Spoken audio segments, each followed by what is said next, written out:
Hosea 6 ayat yang ketiga. Marilah kita mengenal dan berusaha sungguh-sungguh mengenal Tuhan. Ia pasti muncul seperti fajar. Ia akan datang kepada kita seperti hujan pada akhir musim yang mengairi bumi. Sampai dengan hari ini, Tuhan masih berbicara kepada kita manusia. Tuhan bisa berbicara melalui firman yang didengar, melalui suatu peristiwa yang terjadi, melalui orang-orang yang kita temui, melalui jamahannya dalam hati kita, juga melalui pengalaman supranatural lainnya. Dan Roh Tuhan akan menerjemahkan kepada manusia batiniah dan jiwa kita apa yang kita lihat, apa yang kita dengar, dan yang kita alami dengan kebenaran firman Tuhan dan kehendaknya dalam hidup kita, sesuai dengan perjalanan iman dan kedewasaan pengenalan kita akan Tuhan. Mari ingini Tuhan, mari buka hati dan hidup kita akan tuntunan Roh Tuhan setiap waktu. Seberapa jauh kita mengalami Tuhan, tergantung seberapa kita mengingini pengalaman ilahi dengan Dia. Semakin kita mengingini Tuhan, maka semakin nyata penyertaannya dalam hidup kita. Dalam renungan belajar takut akan Tuhan ini, saya mengajak saudara belajar dari peristiwa kehidupan dan dari firman Tuhan. Mari izinkan Tuhan mengajari kita. Mari membuka hati dan pikiran kita, supaya kita hidup dalam takut akan Tuhan.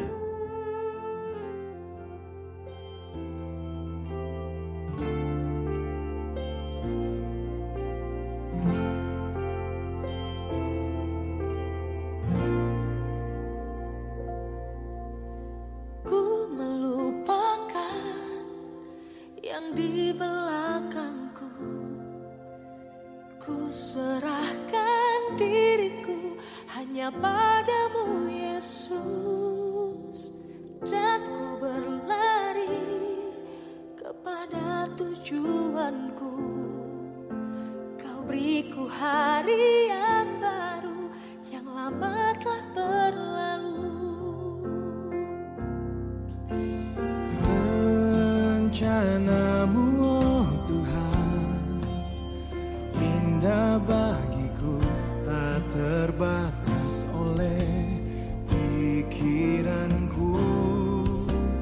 Firman-Mu ya dan amin, sumber kekuatan, Kau pengharapanku, Kau terbaik bagiku.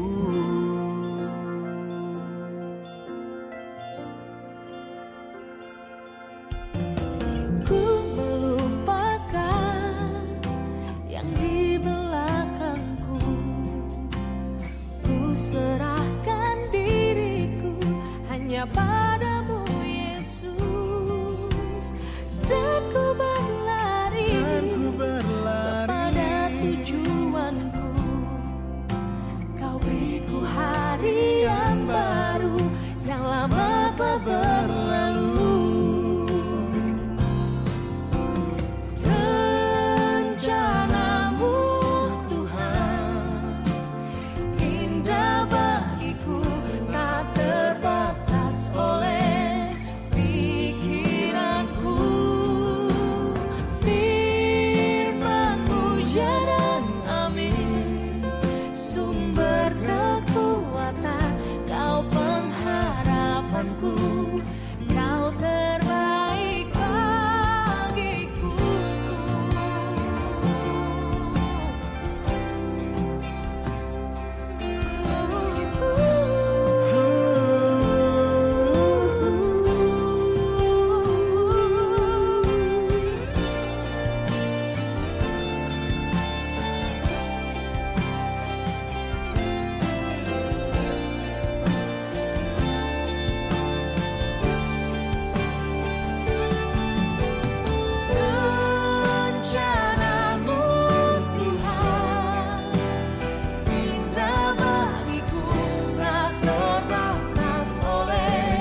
Latar belakang belajar takut akan Tuhan nomor 418, umur bukan jaminan kedewasaan.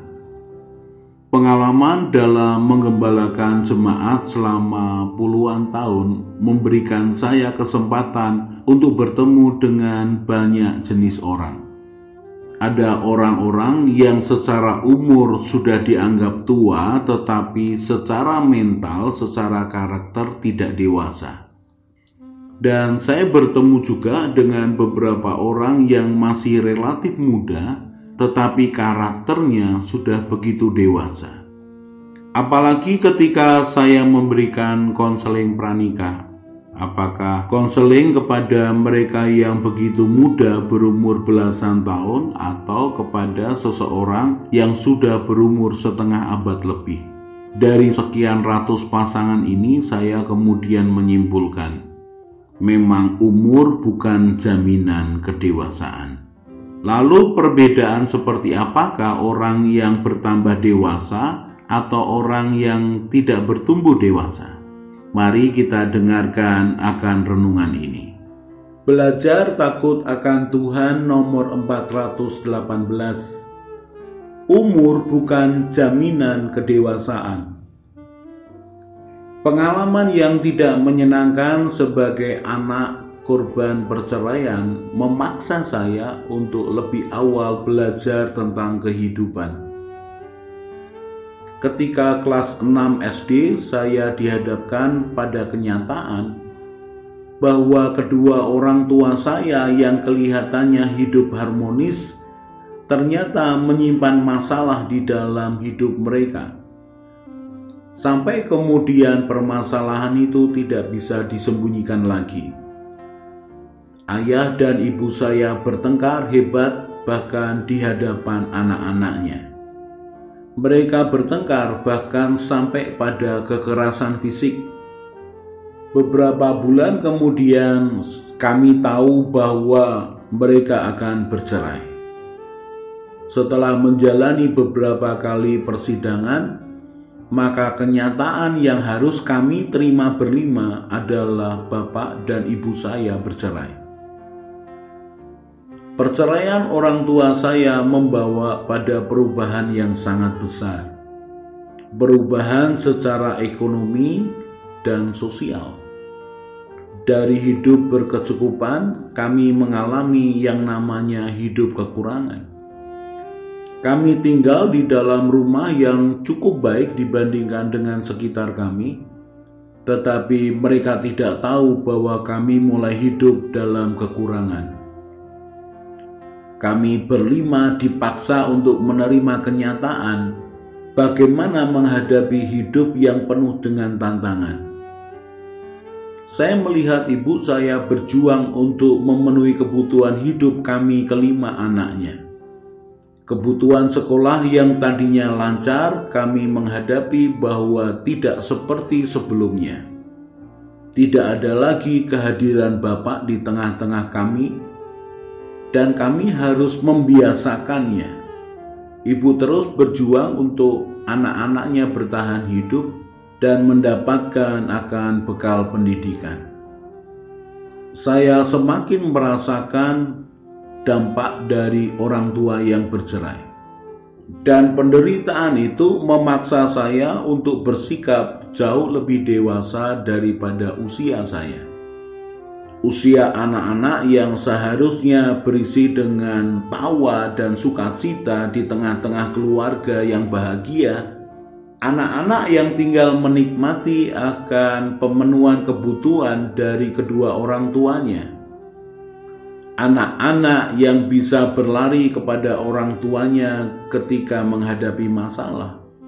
Dan kami berlima tidak mendapatkan apa yang seharusnya dialami oleh anak-anak dari orang tuanya. Kami dipaksa mengerti keadaan dan harus menjalaninya. Bersyukur untuk bekal hidup, mulai percaya dengan Tuhan dan mengandalkan Tuhan yang diajarkan oleh ibu saya. Mau tidak mau saya dipaksa memiliki cara pandang yang baru yang harus lebih dewasa menghadapi kehidupan. Dan belajar takut akan Tuhan di nomor ini adalah kesimpulan selama belasan bahkan puluhan tahun. Menghadapi orang-orang yang secara umur dia dianggap tua, tetapi ternyata secara karakter dia tidak dewasa. Pengalaman dari usia kecil ketika orang tua bercerai dan kami dipaksa untuk memahami, dipaksa untuk mengerti keadaan kehidupan, keterbatasan kehidupan, dipaksa untuk mengerti kerasnya tantangan kehidupan, juga penderitaan yang datangnya lebih awal membuat kami berlima ini bersikap dewasa jauh dibandingkan dengan usia kami yang masih muda. Umur itu tidak menjamin kedewasaan. Bertambahnya umur bukan berarti bertambahnya kedewasaan. Bertambahnya umur juga bukan jaminan untuk mentalnya bertambah besar dan bertambah kuat. Bertambahnya umur bukan berarti dia bertambah memiliki tekad dan niat untuk menjalani kehidupan. Bertambahnya umur belum tentu mentalnya bertambah kokoh dan tahan goncangan.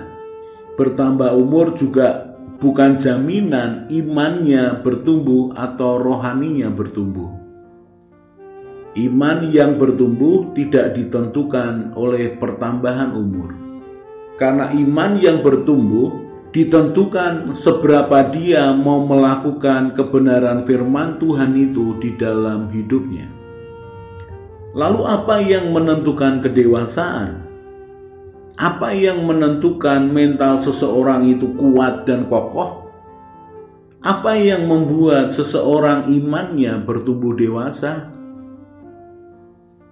Ada perenungan dan pembelajaran hidup yang meresap muncul di hati saya setelah mengkonseling sekian banyak orang yang akan menikah.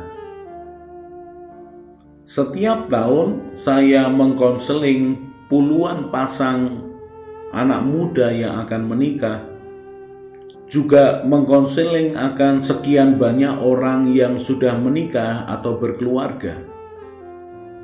Pengalaman belasan bahkan puluhan tahun melayani jemaat, melayani konseling ini memberikan akan pembelajaran hidup yang baik untuk dibagikan. Dari sekian ratus pasangan yang saya konseling, saya melihat bahwa besaran umur mereka tidak menunjukkan akan besaran kedewasaan mereka. Orang yang saya layani beraneka ragam tingkat umurnya. Yang paling muda berumur sekitar 15 atau 16 tahun pada waktu itu sampai 48 tahun. Itu untuk pernikahan mereka yang pertama. Belum lagi kalau saya melayani untuk pernikahan yang kedua. Sebagian besar umur mereka lebih dari 35 tahun, bahkan ada yang berumur 56 tahun. Pada awal saya melayani, saya beranggapan dengan umur yang bertambah, maka kedewasaan pasti bertambah, mentalnya atau keberaniannya akan semakin besar, dan dia akan semakin kuat. Juga saya menganggap bahwa dengan bertambahnya umur, maka pengalaman imannya juga akan bertambah. Ternyata anggapan saya ini salah sama sekali. Ada yang berumur 27 tahun tetapi sudah begitu dewasa dan memiliki penguasaan diri yang baik. Sedangkan ada yang berumur 42 tahun tetapi begitu egois dan mau menangnya sendiri. Keadaan ini mengajarkan kepada saya arti sebuah kedewasaan iman, kedewasaan mental, juga kedewasaan berpikir. Memang idealnya semakin bertambah umur seseorang, semakin bertambah pula pengalaman imannya, bertambah keberaniannya, juga bertambah wawasan, pengertian, dan penguasaan dirinya. Perjalanan hidup yang dijalaninya sepanjang tahun, peristiwa demi peristiwa yang dialaminya, mau tidak mau memaksanya untuk berpikir, merenung, dan mencari kebenaran kehidupan. Semestinya banyak peristiwa yang memaksanya untuk berpikir ke depan, berharap lebih baik, dan tidak mengulangi kesalahan yang sama. Semestinya, sebaiknya. Tetapi ternyata tidak semua orang berkembang sejalan dengan bertambahnya usianya. Ada orang yang fokusnya kepada dirinya sendiri, selama itu tidak ada hubungannya dengan dirinya secara langsung, maka orang jenis ini tidak mau belajar mendengar dan berubah. Dia tidak merasa perlu berubah karena standar hidupnya diukurnya dari dirinya sendiri. Dia merasa baik-baik saja karena standar hidupnya adalah dirinya sendiri. Berbeda dengan orang yang menetapkan kebenaran firman Tuhan untuk menjadi standar hidupnya, maka dia akan menemukan bahwa keadaan dirinya masih jauh di bawah standar kebenaran, yang kemudian membuat dia mau belajar dan mau berubah. Dia selalu ingin berubah karena kalau tidak berubah maka lambat laun dia akan menjauh dari rencana Tuhan dalam hidupnya. Orang yang fokusnya dirinya sendiri dan standar hidupnya adalah dirinya sendiri akan tidak sejalan dengan rencana Tuhan. Karena fokus kepada diri sendiri itulah kedagingan. Keinginan daging berlawanan dengan keinginan roh. Dan yang saya temukan ada sekelompok orang yang sudah berhenti bertumbuh selagi dia hidup. Ada kekecewaan, sakit hati, patah hati, putus asa, dan kepahitan yang membuat dia berhenti untuk berubah. Dia begitu menutup diri dengan apa yang terjadi di luar hidupnya. Dia ini hidup dalam masa lalu yang belum tuntas. Pikiran, perasaan, dan keinginannya dibelenggu oleh peristiwa yang menyakitkan yang pernah dialaminya. Hatinya tidak bisa menerima apa yang sudah terjadi. Dia terus bertanya-tanya, dia menuntut kesalahan orang lain. Imannya tidak bertumbuh karena dia tidak memutuskan belenggu masa lalunya. Mentalnya semakin kecil dan bertambah khawatir karena tuntutan keadaan semakin besar. Tetapi dia tidak memperlengkapi pikiran dan pengertiannya untuk menghadapi tantangan hidupnya. Dia tidak bertumbuh dewasa karena tidak ada waktu perenungan yang membawa kepada pertobatan. Tidak bertambah pengertian dan wawasan hidupnya. Tidak bertambah hubungan pribadinya dengan orang lain sehingga tidak ada perbandingan yang membawa dia mengalami perubahan. Tidak ada pertambahan penguasaan diri karena dia tidak mau dilatih dan dia tidak mau benturan dengan orang lain. Dan saya menemukan juga ada orang yang dibuat tidak dewasa karena orang tua dan orang-orang sekitarnya. Orang-orang ini bertumbuh terlalu banyak larangan dan terlalu diproteksi.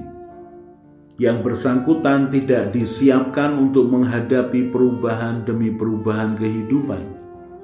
Kasih sayang orang tua dan orang-orang sekitarnya terlalu berlebihan. Ketidakpercayaan akan kekuatan alami dari Tuhan yang bisa tumbuh kemudian dibangun tidak diajarkan orang tua kepada anaknya. Dan yang bersangkutan juga terus menikmati perlindungan dan kasih sayang yang meninabobokan. Dia tidak terbiasa untuk berpikir, dia tidak mau hidup susah, dia malas untuk berubah. Orang ini egois, tidak tahan dengan teguran, tidak tahan dengan benturan, mudah putus asa, suka menuntut, suka bergantung kepada orang lain, dan pertimbangannya pendek. Dia tidak memiliki wawasan kehidupan yang lengkap untuk menghadapi kesulitan hidupnya. Bertemu dengan sekian banyak orang yang belum dewasa membuat saya sadar kehidupan ini membuat orang harus memberi waktu untuk merenung, untuk belajar, untuk berubah, untuk berkembang, untuk bertambah wawasannya, untuk bertambah pengertiannya, untuk bertambah penguasaan dirinya.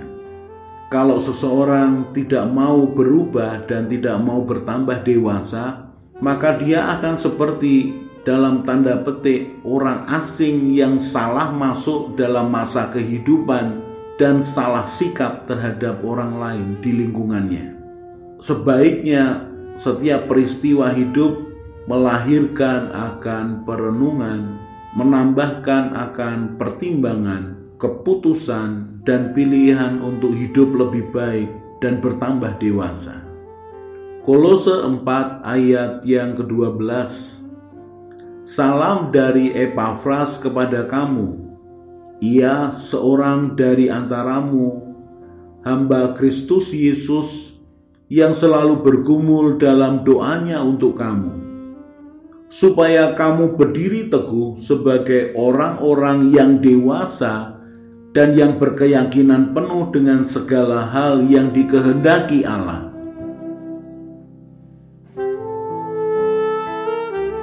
Yakobus pasal yang pertama ayat 19 mulai. Hai saudara-saudara yang kukasihi, ingatlah hal ini. Setiap orang hendaklah cepat untuk mendengar, tetapi lambat untuk berkata-kata, dan juga lambat untuk marah. Sebab amarah manusia tidak mengerjakan kebenaran di hadapan Allah. Sebab itu buanglah segala sesuatu yang kotor dan kejahatan yang begitu banyak itu, dan terimalah dengan lemah lembut firman yang tertanam di dalam hatimu, yang berkuasa menyelamatkan jiwamu. Tetapi hendaklah kamu menjadi pelaku firman, dan bukan hanya pendengar saja. Sebab jika tidak demikian, kamu menipu diri sendiri. Sebab jika seorang hanya mendengar firman saja dan tidak melakukannya, ia adalah seumpama seorang yang sedang mengamat-amati mukanya yang sebenarnya di depan cermin, baru saja ia memandang dirinya, ia sudah pergi, atau ia segera lupa bagaimana rupanya.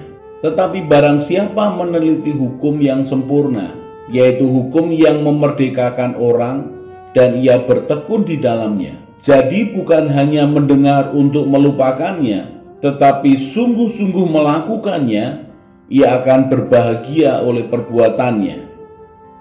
Ketika kita mengadakan waktu untuk merenungkan firman Tuhan, maka bukan hanya roh dan jiwa kita yang disegarkan, tetapi perjumpaan dengan Tuhan secara tersembunyi itu akan membuat kita semakin mengenal kepribadian Tuhan.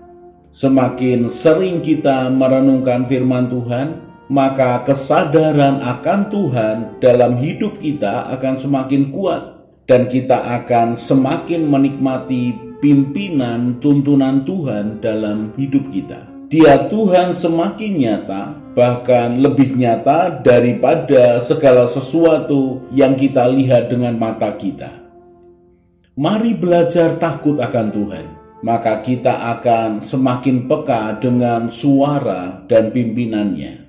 Mari mata kita tertuju kepada Tuhan Yesus dan hati kita melekat kepadanya.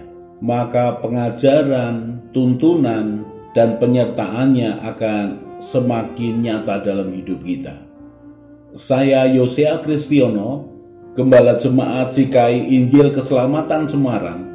Tetap setia, tetap semangat. God bless.